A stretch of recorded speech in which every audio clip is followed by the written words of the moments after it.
Shalom saudara, sukacita bagi saya dapat menjumpai saudara kembali. Saudara dikasihi oleh Tuhan, suatu kali seseorang di dalam Alkitab bernama Ayub mengalami penderitaan yang sangat berat. Sulit dibayangkan jika penderitaan yang dialami Ayub tersebut dialami juga oleh kita pada saat ini saudara. Namun mungkin saja saudara berkata, saya juga mengalami kesulitan namun berbeda, ataupun kesulitan yang sama sedang saudara alami. Karena itu mari kita belajar dari pengalaman yang dialami oleh Ayub ini.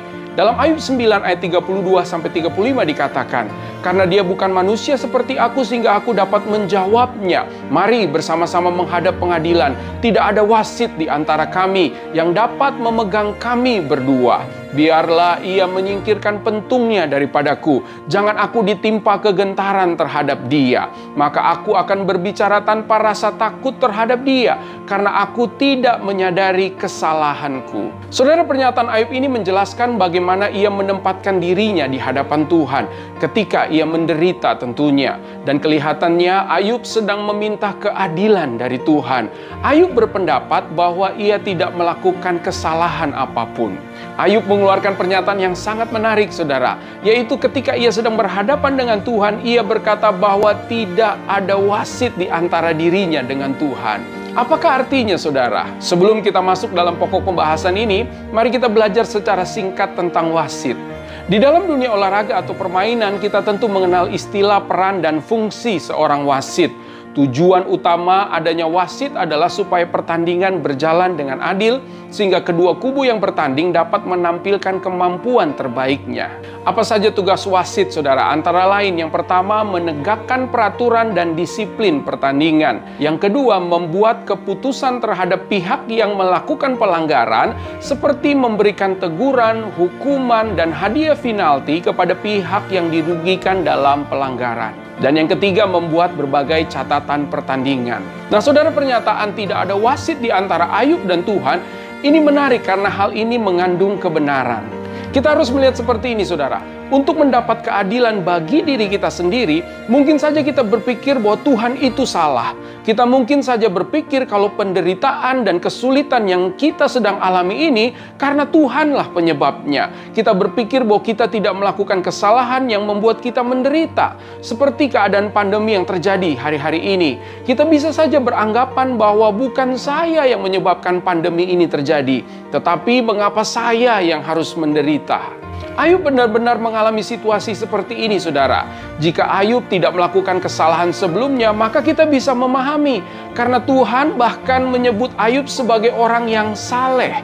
Namun kita akhirnya menemukan bahwa setelah terjadinya petaka dan penderitaan, Ayub menjadi salah karena reaksi Ayub sendiri ketika ia salah menanggapi penderitaannya. Namun puji Tuhan, pada akhirnya Allah memulihkan keadaan Ayub. Apakah artinya tidak ada wasit di antara kita dengan Tuhan? Khususnya ketika kita sedang mencari keadilan bagi diri kita sendiri. Yang pertama, tidak ada wasit di antara kita dengan Tuhan, itu berarti kita hanya berhadapan langsung dengan Tuhan, mempertanggungjawabkan segala perbuatan kita. Kita harus mengetahui bahwa akan tiba waktunya kita berhadapan dengan Tuhan untuk mempertanggungjawabkan kehidupan dan segala yang telah dikaruniakan Tuhan di dalam kehidupan ini. Yang kedua, tidak ada wasit di antara kita dengan Tuhan, itu berarti tidak ada satu orang pun yang dapat menolong dan membela kita ketika kita berhadapan langsung dengan Tuhan, saudara.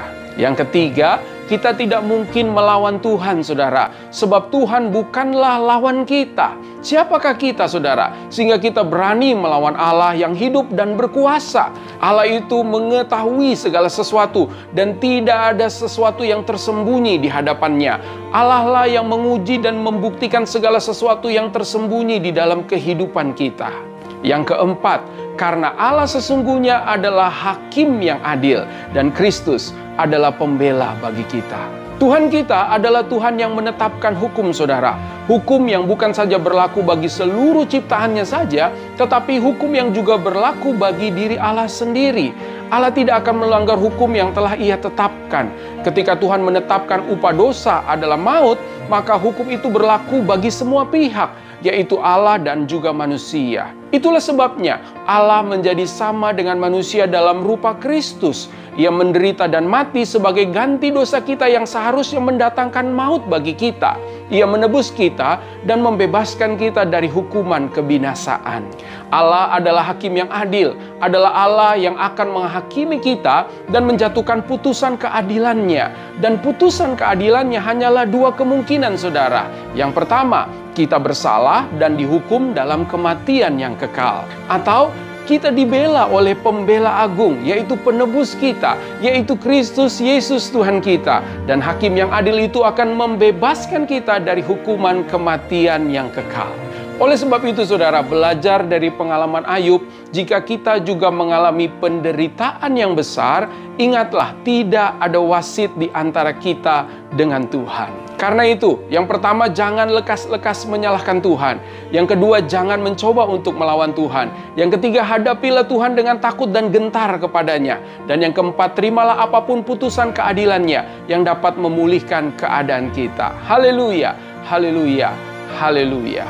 Terima kasih saudara sudah menyaksikan video ini. Selamat melanjutkan kehidupan yang berkemenangan bersama Kristus. Doa saya buat setiap saudara, Tuhan Yesus memberkati. Immanuel, Ia menyertai kita senantiasa.